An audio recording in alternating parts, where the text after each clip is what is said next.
I mean, to be honest, that was the most captivating part of or piece of information that I was introduced to, that you are a researcher around Kundalini Awakening. And to some extent, I came a little bit from this, oh, everything is awakening Kundalini because everything is tingling a little bit. And then our researcher, it has some kind of scientific seriousness around that. So I would be super curious about how was your, or is your research looking like? What can I imagine when I hear you are a researcher? Right. Well, I'm a self-appointed researcher.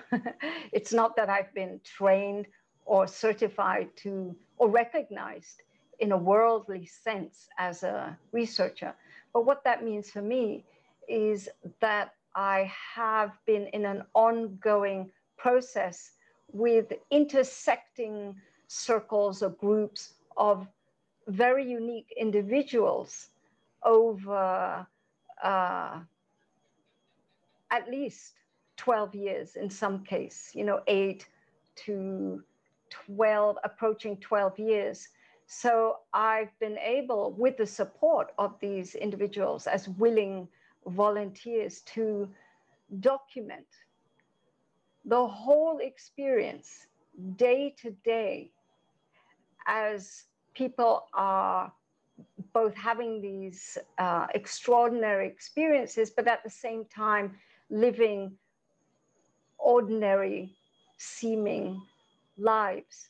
So documenting a day-to-day experience of being blown out, so to speak, or emptying or electrified, and having these incredibly supernatured experiences, but at the same time living in the world at large and relating to family, loved ones, operating in the workplace.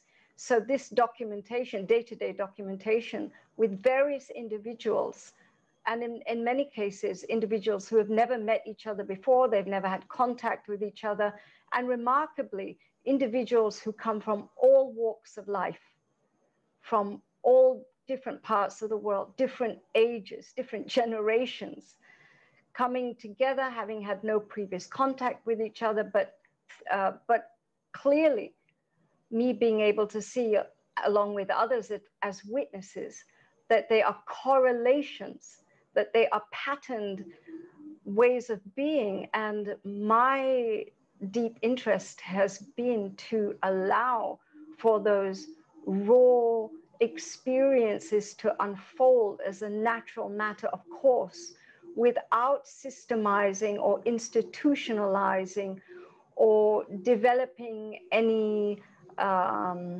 structured impositions on the experience, but to allow a wider crucible, so to speak, like a space-time crucible, where there's been no rush, no pressure to conclude, to draw any conclusions yet, but rather to allow that experimentation, so to speak, of a longer term process, and along the way to start at least correlating, to start recognizing what is corresponding even across this diverse spectrum of individual participants. So this is what I've been watching, as I said, with witnesses, is what is patterned, what arises and emerges over and over again, even though this is such a diverse collection of individuals awakening the Kundalini. And I have a contextual base. I'm initiated into the Tantric tradition. I'm born into Sanatana Dharma, which today is known as Hinduism by most people. So I have the inborn reference points for this Kundalini process in the individual, but I like to not impose it unless I'm asked or unless we're ready to be fascinated by the confirmations, by the affirmations of people who have been in a Kundalini awakening process for over thousands of years. So this is really what the research for me is. It's all about recognizing correlations and patterns and documenting, recording, and storytelling day to day. And without trying to tame the universe, are there correlations, patterns, recurring structures that you can draw from the individual stories? I mean, without imposing something that is traditional, is there something where you really feel the research makes something visible that is underneath of culture and underneath of background and underneath of the degree of preparation, something that people refer to over and over again in this process? Yes, absolutely. It's very apparent. It's made visible.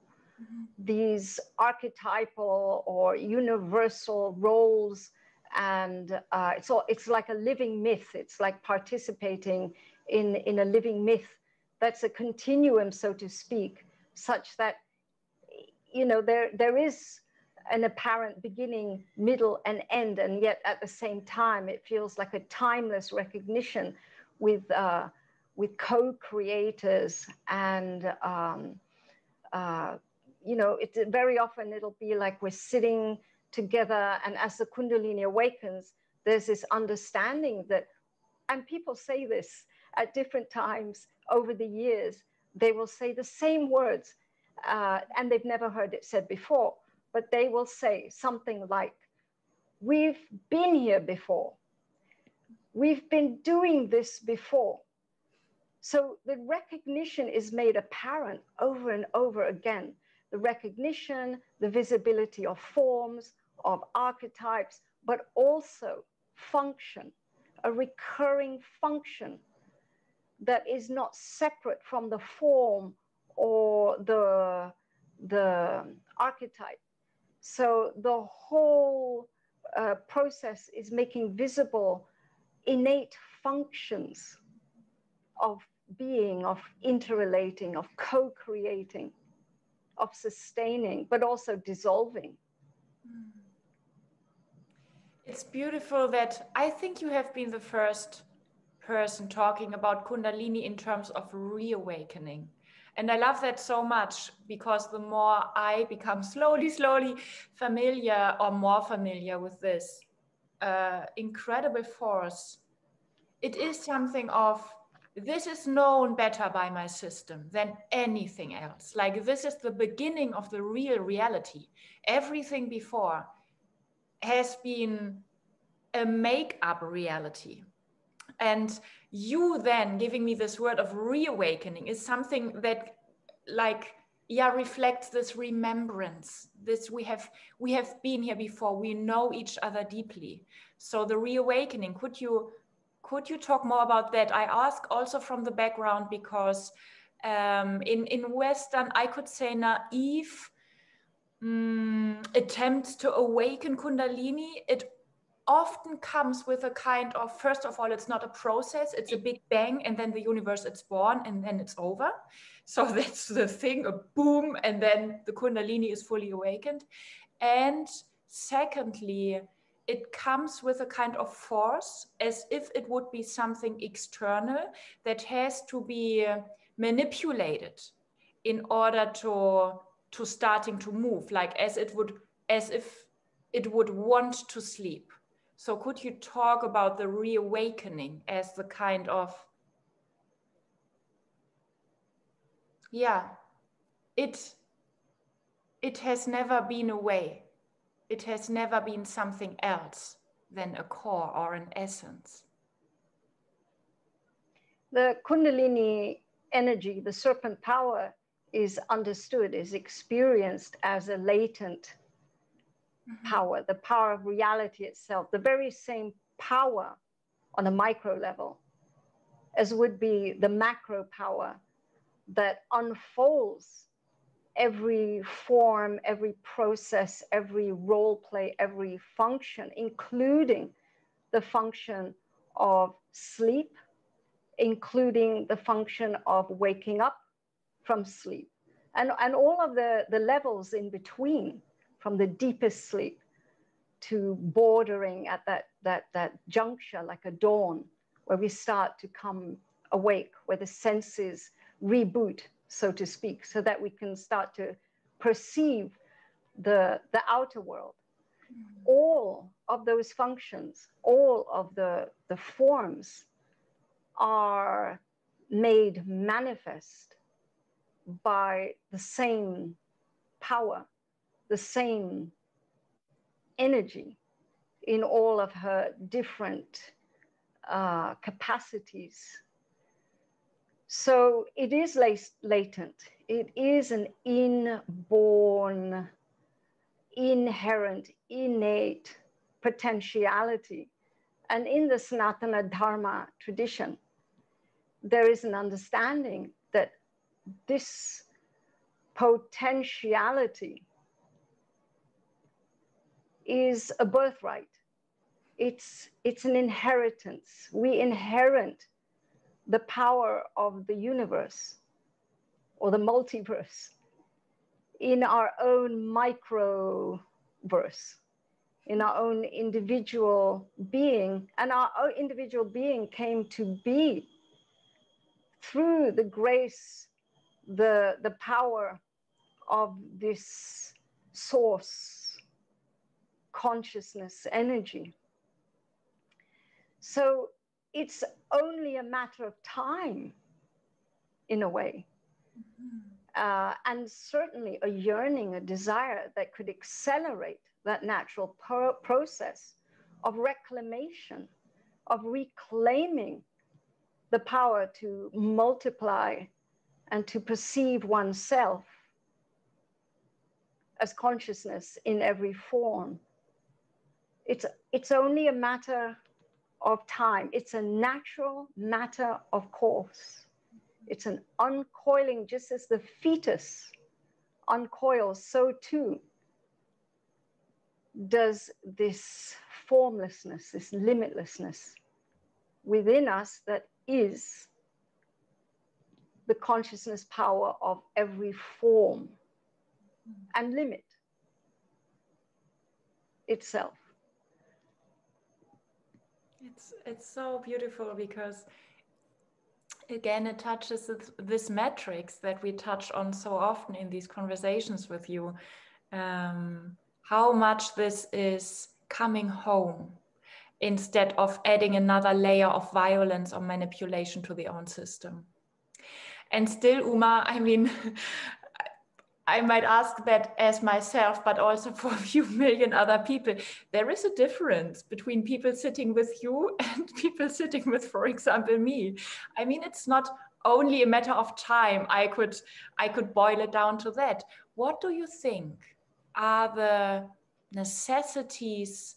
What is an ideal combination of aspects in order to reawaken us to our birthright? Because just obviously, I mean, coming from observation, most of us die with a latent instead of reawakened Kundalini. So what are the accelerators? What are the factors, including maybe your own role, but you don't have to go there, of course, into whatever kind of detail, or you do not have to point that out specifically, because I do know also it might happen in various reasons, and also to people who are not prepared, who didn't believe in Kundalini, who didn't hear of that. But still, what is a composition of factors that is a seductive kiss for this latent power? There would be both a general and an individual combination of aspects or factors required in order to wake up, or in order to uncoil that sleeping or dormant consciousness power that is often experienced as a serpent power, or Kundalini is the word that people are now most accustomed to describe this phenomenon. So generally, and again, I would like to refer to the tradition that is running through my cellular memory, my cellular banks, that compounded accelerator or amplifier is known as the Guru. And when we chant to the Guru, this is a very ancient chant. If we boiled it down to just a small thread, it would be Guru Brahma, Guru Vishnu, Guru Devo Maheshwaraha, Guru Sakshat Param Brahma, Tasmai Shri Gurave Namaha, which is the evocation, the invocation, but also the expression of the recognition that the Guru, or this compound of ideal factors and aspects that will most certainly accelerate and amplify the reclamation, the reawakening of the Kundalini in such a way that there would be no fragmentation, there would be a straight shot from the root to the brain, a clean shot, a straight, clean shot, almost like a shortcut in a way. That this mantra is very specifically describing that configuration or that combination that has been tested through time. It's been researched and proven through time. It's describing a formula that the Guru, or this embodied human being that the participant is having this Guru-disciple relationship with. It's this very specific recipe or formula that includes Brahma, Vishnu, Shiva, that includes the embodied consciousness power of the creator, the sustainer or the protector or the preserver, and the destroyer, or the one who dissolves. So this is right there an ideal configuration, a combination of very specific aspects that will accelerate and amplify within the individual Kundalini Ma, who is, of course, being that she is the consciousness power that unfolds everything that we can perceive. And even the plan, or the conscious plan, the seed of everything that we are wired by nature to perceive and respond to. She too is that, the creatrix, the underlying matrix of all that is to be created, sustained, and dissolved or disintegrated. So she is that continuum. So traditionally, the one who realizes that it is their time, the one who will dedicate their whole life to reawakening or to reclaiming their birthright, which is ultimately to be both limited and limitless at the same time, ordinary and extraordinary at the same time, human and divine at the same time, micro and macro at the same time, individual and universal at the same time, knowing that Kundalini is the facilitator of what is in many ways the impossible. Mm-hmm. So making the impossible possible, Kundalini is that necessary consciousness power. And the individual who knows that, who's ready, who has the context, who has the fearlessness, who has the self-possession, who has the orientation, who has their own powers of discernment switched on, is the one who will seek out an embodiment of that very configuration, that very ideal combination of all aspects to the degree, you know, present and functional to the degree that all that has to pass between them is a glance, is a look, is a word, is a thought, is a dream, is a hug, is a smile.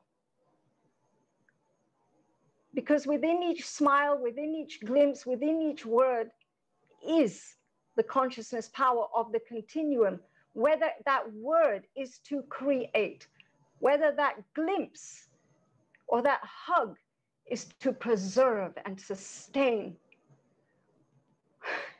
and whether that touch might be to destroy and disintegrate in order for there to be a reabsorption of distracted, fragmented energies, to reabsorb and reclaim those energies that have become trapped in form, an addictive relationship to form, to disintegrate those relationships, to disintegrate those bonds in order to reabsorb multiplicity into singularity. So this, according to tradition, is, and I love your question, is the ideal configuration of the necessary aspects to awaken Kundalini or reawaken Kundalini, sometimes in a heartbeat, and definitely through the passage of vibratory intention.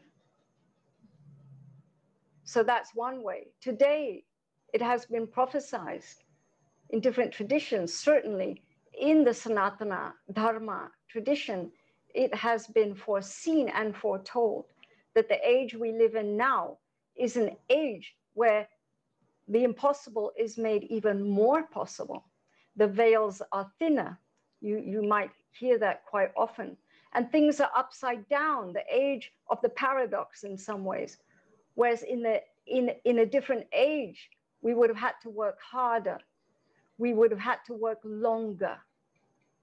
And whereas in this age, it is faster and it is simpler. And this Kundalini reawakening is happening now in this age, all over the world, to people even without the conscious relationship, interrelationship with a guru, even without a tradition, even without a family of practitioners. And this is happening so spontaneously in this age that begs another question. That's another topic, is how then to mitigate. Yes, how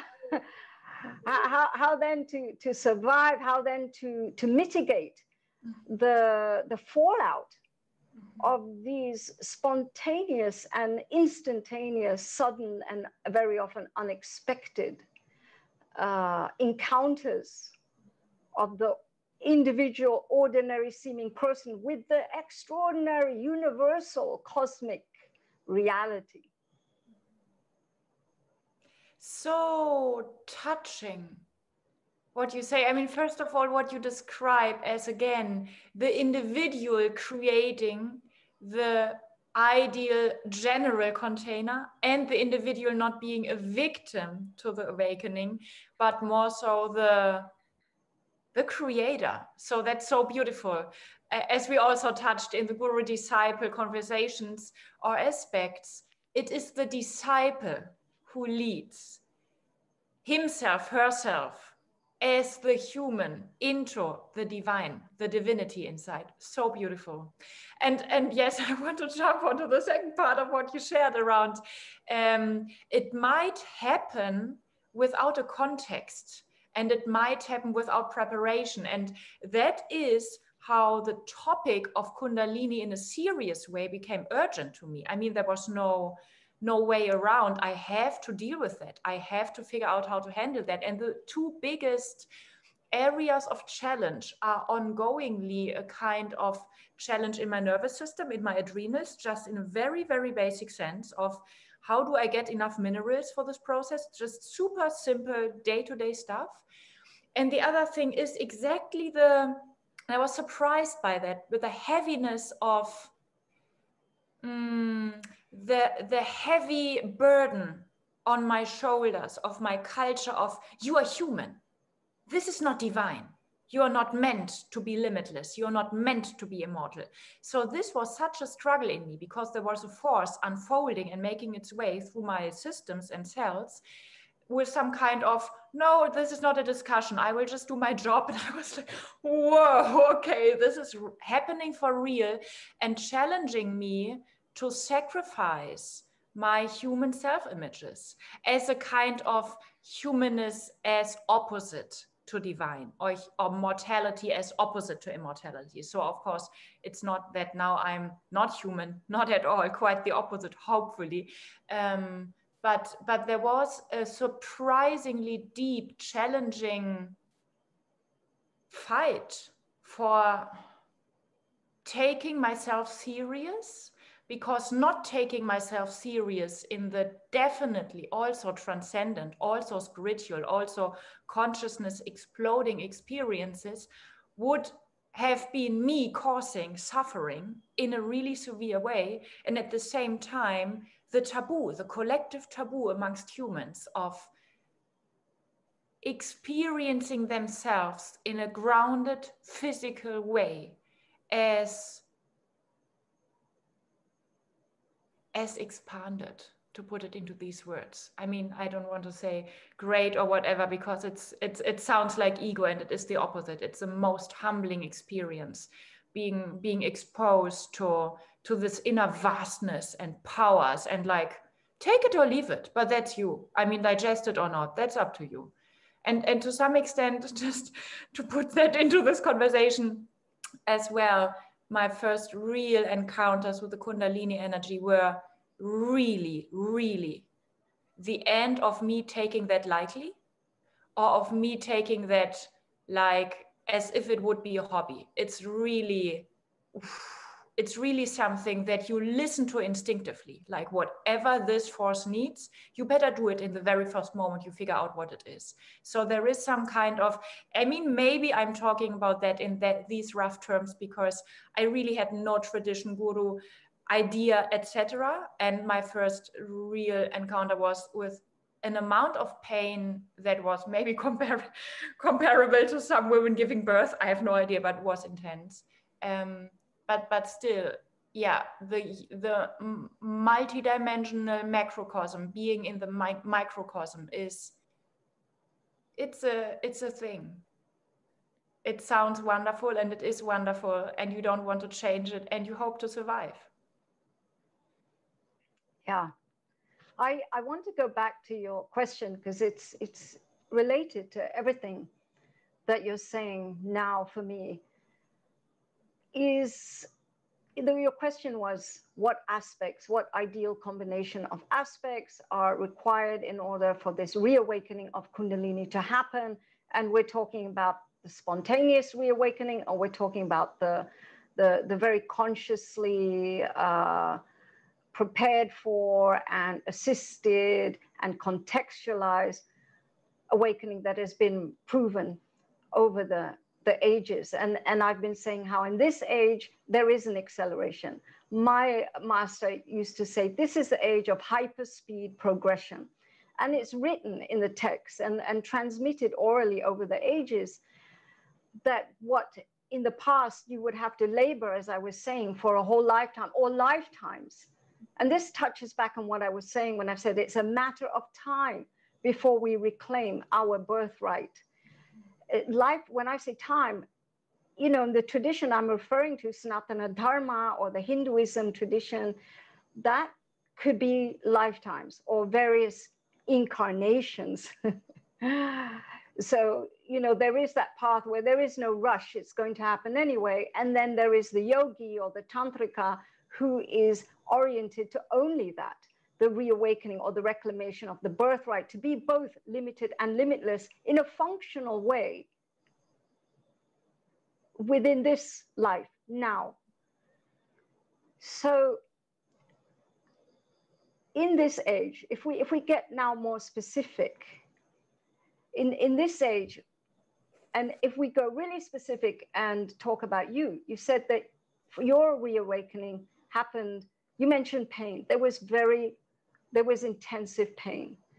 And this is indeed, in this age, a main factor of Kundalini, spontaneous Kundalini awakening, reawakening, is extreme sensitization, extreme enervation, extreme sensation that would travel through your circuitry, not only the neurophysiological circuits and channels, vessels and systems, but also the subtle body. And this flooding, which tends to be an overwhelming surge and waves and penetration of energy, of sensation, can override, because it's overwhelming, it will flood, saturate, and override the pre-existing structures and patterned ways of thinking, therefore speaking and being. All of that becomes flooded with tremendous force of energy. And the survival, what kicks up as a survival response to that is enough of a force in itself that it will rouse, it will arouse, it will stimulate that dormant cosmic potentiality. In the most extreme situations where you are facing death of your mortal self, there can be, and we've seen this in every age, not only in this age, there can be a response to that will evoke, that will call up from the very depths of being, from the kund, from the base of our spinal cord,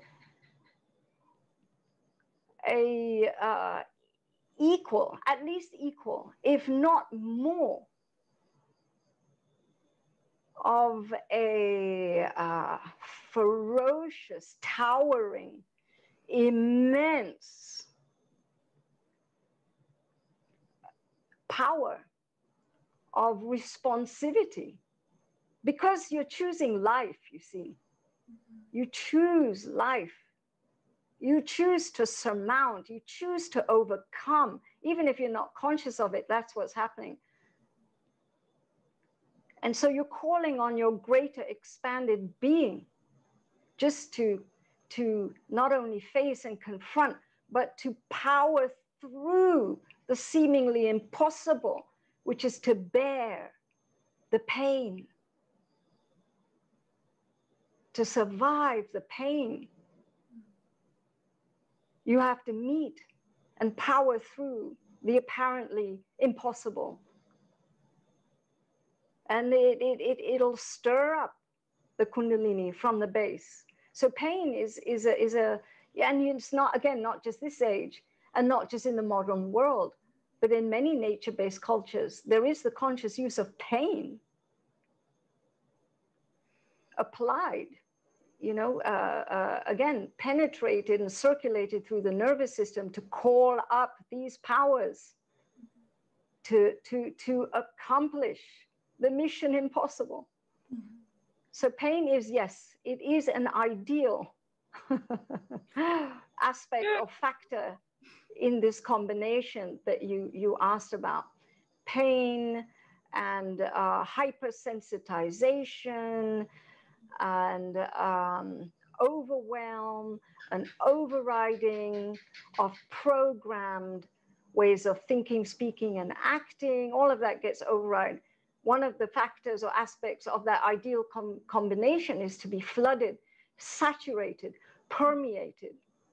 And one of the reasons that this reawakening of Kundalini happens so often in age after age during conscious sexuality, or the sexuality of such a nature that you are flooded, you are suffused with more power, tremendous amounts of energy that your system wouldn't normally be able to control in these limiting ways. You know, one of the reasons this again is because of this penetration, but also because of the function of magnetism. When magnetism becomes functional, when the negative and positive charges of electricity are combined in such a way that you are in the creative mode, where you are creator, where you are sharing together the substances of love, which floods your system with the powers to preserve and sustain and bind together, to repair, to remedy, to heal. And then, of course, together embodying the dissolving, disintegrating the lies that you are separate. Well, not lies, but the illusion of separation. So there's many combinations. There would be as many combinations, as many ideal configurations of required aspects of factors as they are people. Infinite variance, and shifting and morphing and being created and disintegrated every conceivable moment of ideal configurations to reawaken us from the sleep that we are only human. So beautiful, and at the same time, yes, so absurd to ask if Kundalini herself would be running out of ideas how to reawaken, how to be reawakened. It's like as many options as people and limitlessly more. So beautiful. Yes. Yes. And I would say one thing: if we were to boil all of those factors, all of those possible aspects into one underlying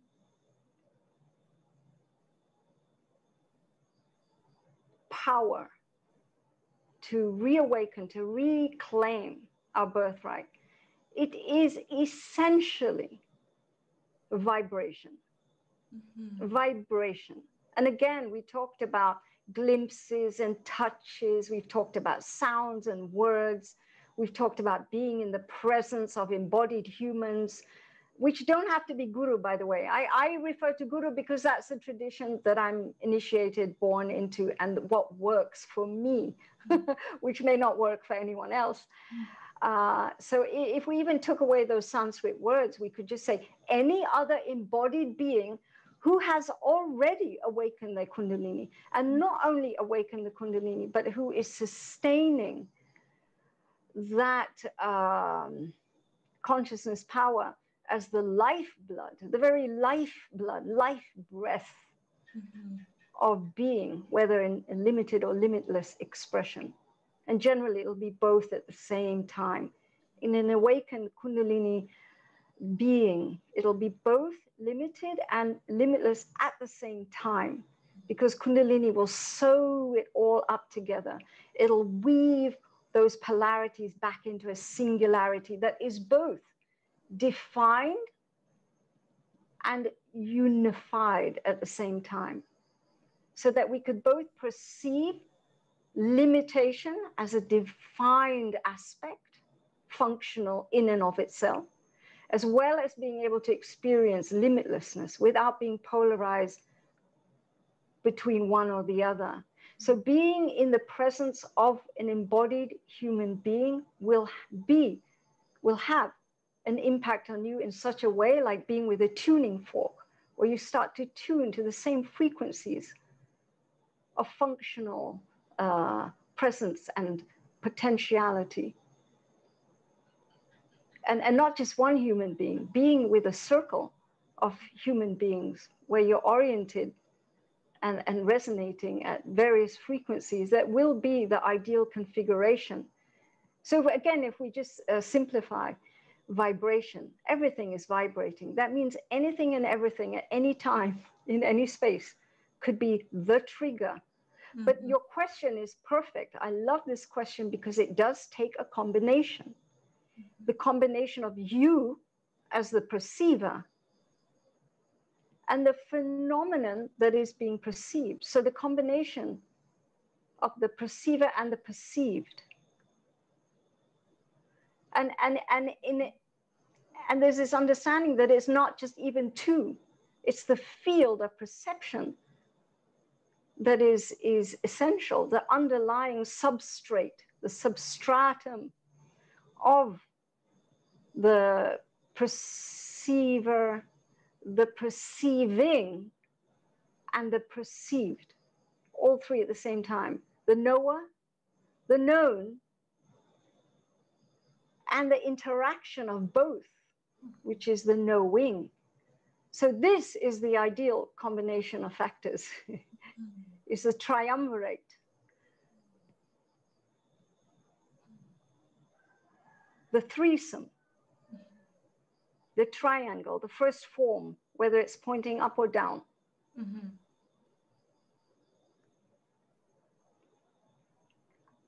There are numerous directions into how I would love to keep exploring. And there is one thing coming up, maybe pretty superficial, but it's about how is it possible that this era is an era that triggers it easily, the Kundalini Awakening, and at the same time being so depleting in the life circumstances for so many people. And I can ask that on a general level. I mean, we are so, let's say, burnt out and overworked, etc., in so many aspects and so stressed out. How does it come that a modern nervous system has an easier path to awakening, or maybe it's easier to awaken it and way harder to survive it?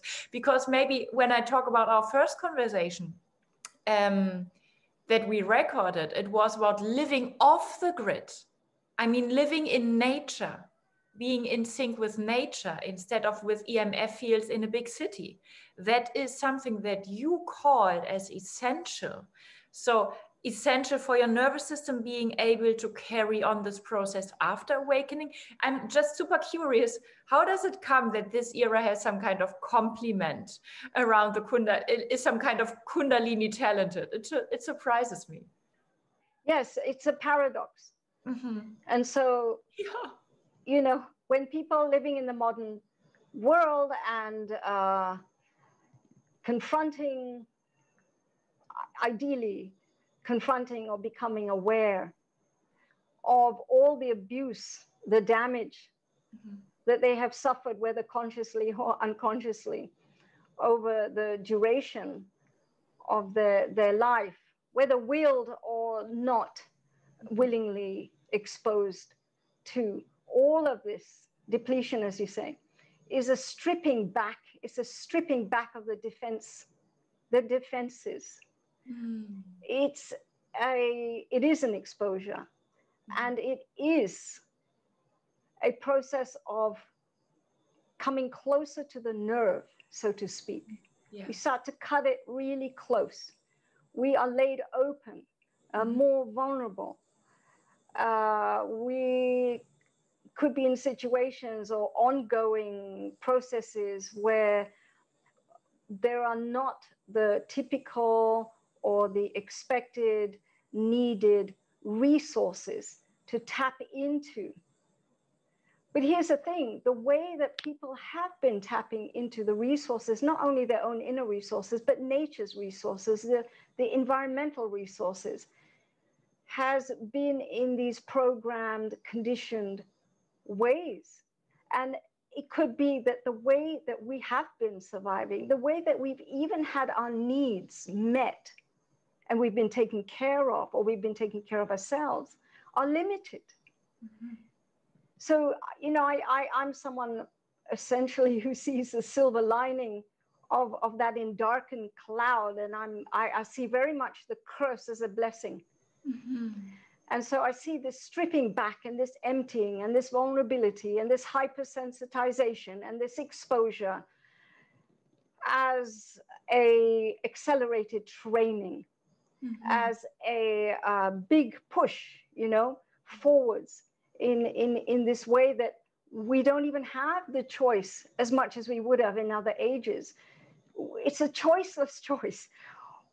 When you're on the edge of that cliff, and it only just took one thing because your system is so stressed that would send you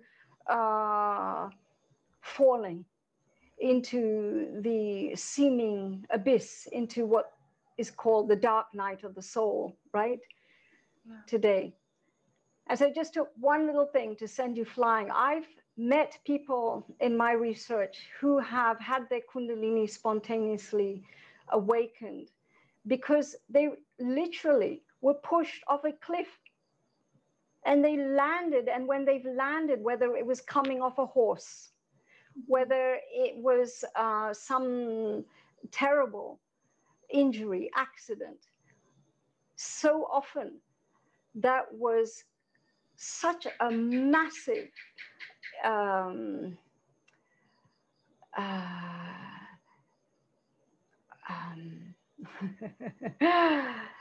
hit, blow, let's say that, a blow to the base of the spinal cord, to the coccyx. It also happens when people have been sexually violated.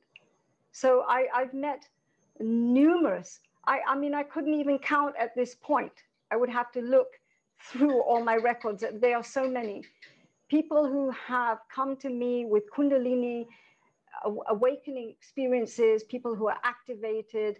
And if we trace it back, because we will trace it back to the inception, to the point of inception, it's very clear those initial triggering and arousing of that dormant consciousness power.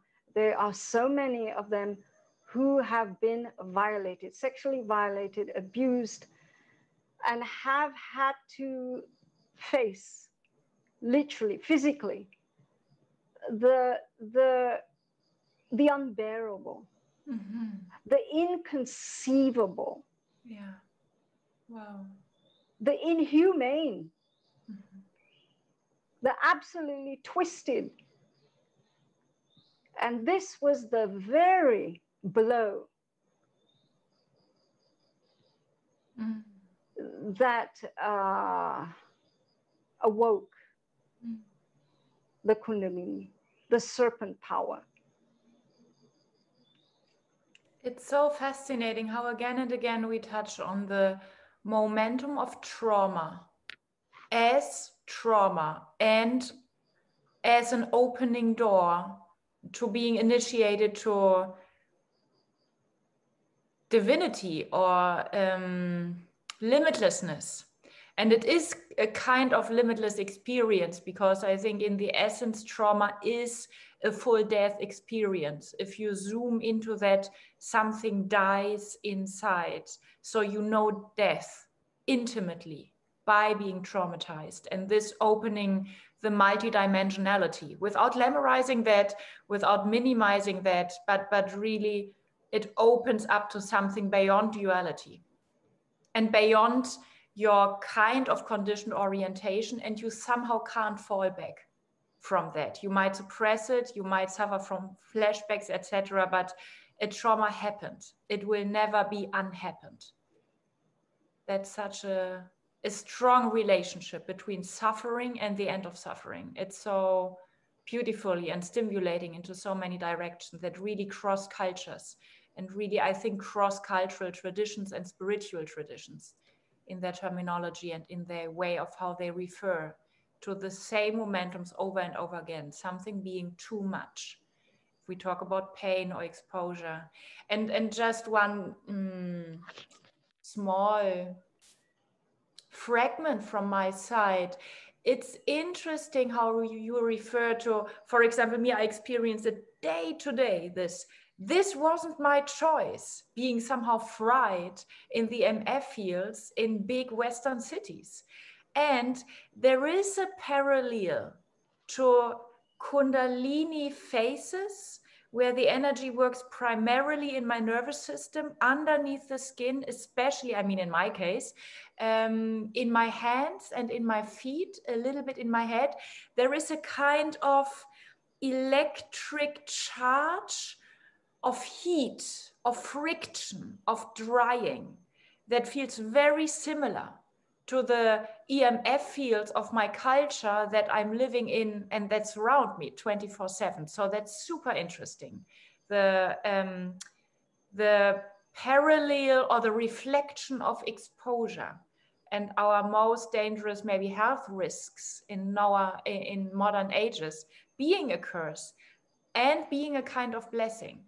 But it's also one thing that I want to point out, that Kundalini, first of all, is not only fun, and at the same time, it's not only blissfully eye-opening, and it's not only healthy in that way. So there is a lot around guidance after the awakening that I feel very curious about. I think it's not only the circumstances of the straight shot and then it happened and then you were on your own, baby, but really, okay, what to do after that? So I would be very curious about aspects of caretaking. May it be by the individual, I mean, ideally by the individual, but then also by the surrounding, may it human or being nature or whatever kind of surrounding. But what can you do in order to support a nervous system to digest the undigestible and to thrive in the living as a paradox? Yes, this is a very important question. And because these Kundalini awakening experiences have been witnessed, documented over the ages, there is also a whole science that is age-old and time-honored, that is the receptacle.